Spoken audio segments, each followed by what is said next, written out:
Imagine que ce billet soit ton salaire en début de mois. Est-ce que tu te retrouves dès le 10 du mois dans cette situation quand toutes les charges sont tombées? Bien que les finances personnelles soient compliquées à gérer, et encore plus avec les gourous du net et autres autodidactes qui aiment utiliser des techniques plus farfelues les unes que les autres, t'inquiète, j'ai été le premier dans cette situation. Il existe en réalité une règle super facile à comprendre et à mettre en place si tu veux être financièrement en sécurité toute ta vie. Du coup, si ça t'est déjà arrivé de te retrouver quelques jours après avoir été payé de te dire « Mais comment je vais faire, on est le 10 ?»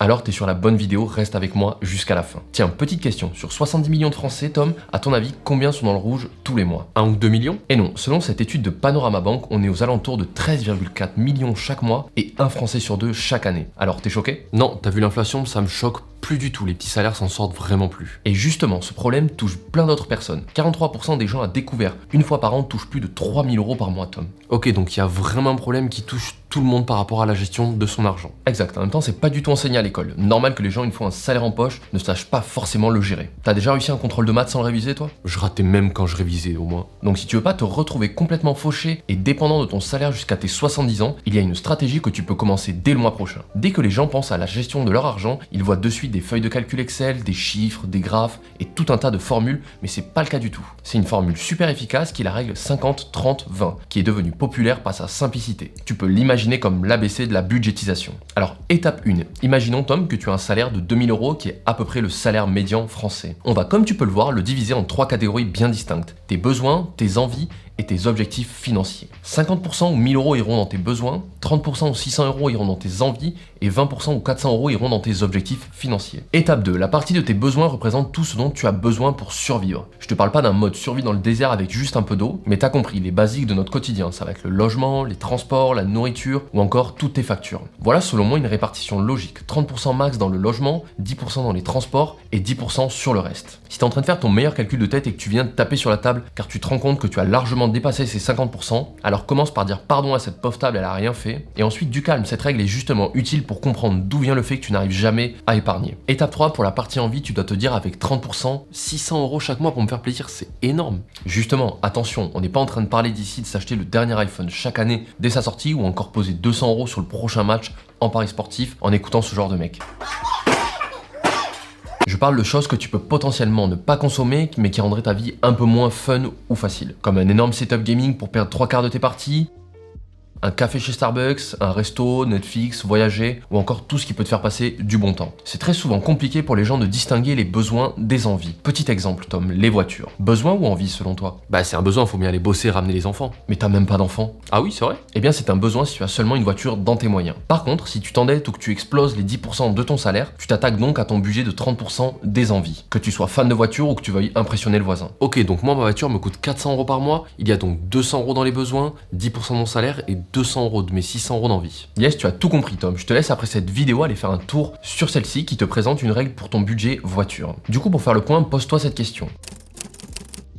Et si tu peux, c'est une envie. Étape 4, la partie objectif financier. Ici, selon moi, il y a un ordre de priorité à suivre. D'abord, se constituer un fonds d'urgence. Ok, je mets combien là-dedans? Tu vois ta somme de besoins vitaux de 1000 euros par mois? Tu la multiplies par 6 pour être tranquille sur 6 mois en cas de coup dur. On peut tous tomber malade ou perdre notre emploi. Ensuite, rembourser tes dettes au plus vite au lieu d'avoir des intérêts à payer. Ton but est de recevoir des intérêts, qui est l'étape suivante, investir. L'idée de faire fructifier ton argent année après année et augmenter tes revenus pour cette partie envie et profiter de ce qui te rend heureux, pas juste avoir plus de zéro sur ton compte bancaire. Et de nos jours, trop de gens font ça dans l'ordre inverse. Ils utilisent de l'argent qu'ils n'ont pas pour financer des envies en s'endettant. Ils essayent de payer petit à petit leurs dettes qui prennent trop de place et épargnent 1 mois sur 3 avant de réutiliser cette épargne dans une nouvelle envie. Le souci est qu'ils se retrouvent dans une spirale infernale qui les rend totalement dépendants de leur niveau de vie et de dette dans le salariat jusqu'à leur retraite pour au final se retrouver avec rien ou peu de côté. Après, cette règle n'est rien d'autre qu'un repère et ne fonctionne pas forcément pour tout le monde. Elle aura 2 principaux défauts pour les citer. Le premier, pour les personnes qui ont un salaire qui dépasse les 3 à 4 000 euros net, il n'est pas forcément utile de suivre cette règle dans ce cas-là, car vous vous doutez bien que vous n'allez pas dépenser 2 000 euros tous les mois en besoin. Et si vous vous forcez à suivre à la lettre le 50-30-20, elle ne vous ferait dépenser plus que ce dont vous n'avez besoin. La seconde est pour les personnes qui vivent dans les villes les plus chères comme Paris, Lyon ou encore Bordeaux. Car juste la partie logement va coûter un bras mensuellement et causer un stress inutile, car tu ne seras sans doute pas dans les chiffres à part si tu es en couple. Du coup, laisse-moi souligner un point plus qu'important pour prendre du recul par rapport à tout ce que je t'ai raconté. Les finances personnelles personnelles sont personnelles. Cette règle va donc servir de repère pour une personne qui commence à faire le point sur sa situation et penser long terme. Mais elle ne va pas fonctionner toute ta vie ou pour tout le monde. Tu dois pouvoir l'adapter au mieux avec ta propre situation. Imagine que tu as un énorme prêt étudiant à rembourser en début de carrière, peut-être qu'un 50, 10, 40 est plus adapté. Ou encore, si tu gagnes bien ta vie et que tu n'as ni dette ni enfant et que tu es quelqu'un de très frugal, ton but est d'arrêter de travailler dans 10 ans, tu pourrais faire par exemple un 40, 10, 50. Mais avant de te partager ma propre règle, je veux insister sur un point. Peu importe la règle que tu vas utiliser, ça n'est pas ça la finalité, ça n'a pas réellement d'importance. Le plus important est de switcher ton mindset et devenir quelqu'un qui a une relation plus saine avec l'argent, qui change sa façon de penser et d'utiliser cet argent. Avant ces années de lecture et de vidéos, mon intérêt pour ce domaine, j'avais un peu la même façon de penser que la personne moyenne. J'étais programmé avec cette mentalité qui me disait travaille jusqu'à ta retraite ou à ta mort 50 heures par semaine, juste parce que la société nous dit de vivre comme ça. Puis un jour, je suis tombé sur ce terme de liberté financière dans une vidéo d'un youtubeur US. Et j'ai réalisé que je pouvais changer le scénario de ma propre vie. Et inverser ce schéma en passant de j'échange mon temps contre de l'argent à je fais travailler mon argent pour moi jusqu'à être totalement libre d'utiliser mon temps comme je le souhaite. Je le dis souvent à mes collègues en rigolant, à 30 ans vous verrez je serai libre financièrement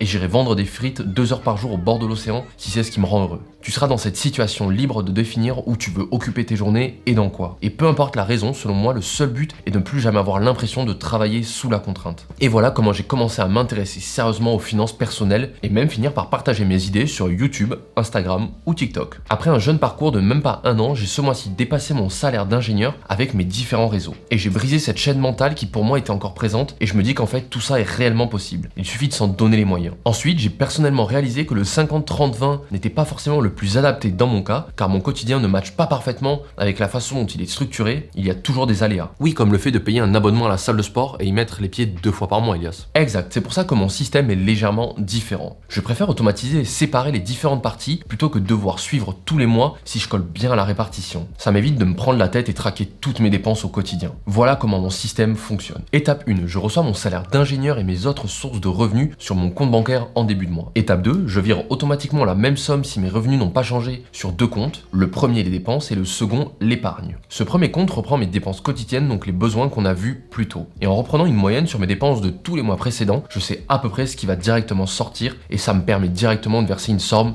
vers mon épargne. Étape 3, tout ce qu'il me reste servira tout le mois pour les restos, divertissements, voyages, shopping, etc. Ça m'évite de taper tout mon salaire et je sais que j'ai X euros pour me faire plaisir ce mois-ci sans avoir l'impression de me priver. Et s'il me reste une partie de cette somme, elle part à la fin du mois du compte dépenses vers le compte épargne. Ce système fonctionne bien car il m'évite les prises de tête et simplifie mes finances. Ça va réduire ton stress et tu commenceras à épargner sans même t'en rendre compte. Après, c'est loin d'être parfait, comme je l'ai dit plus tôt, le plus important c'est de trouver un système qui fonctionne pour toi. Ce qui est réellement important dans cette vidéo est de bien comprendre les différentes catégories de dépenses de ton argent et de développer ce mindset d'être conscient de comment tu l'utilises. Mais qu'est-ce que ça va changer à ma vie en fait d'économiser 200 euros par mois? Rien du tout pour être franc, ça ne t'aidera pas à court terme et je pense que c'est la mentalité One Life que toutes les personnes sans éducation financière ont. Tu ne verras pas d'avantage dans le court terme, mais le tip c'est de changer ton horizon de temps et de voir à long terme, sur 10 ans, 20 ans, 30 ans. Car si tu passes aux étapes suivantes de l'épargne qui est investir ton argent pour faire fructifier cette somme, je viens de m'abonner à ta chaîne justement, je viens de voir tes vidéos sur la bourse ou encore comment investir 100 euros par mois. Et n'hésite surtout pas à me donner ton point de vue en commentaire ou ton objectif financier pour que l'on puisse échanger. Si je pouvais résumer ma vision en une phrase, je te dirais Tom,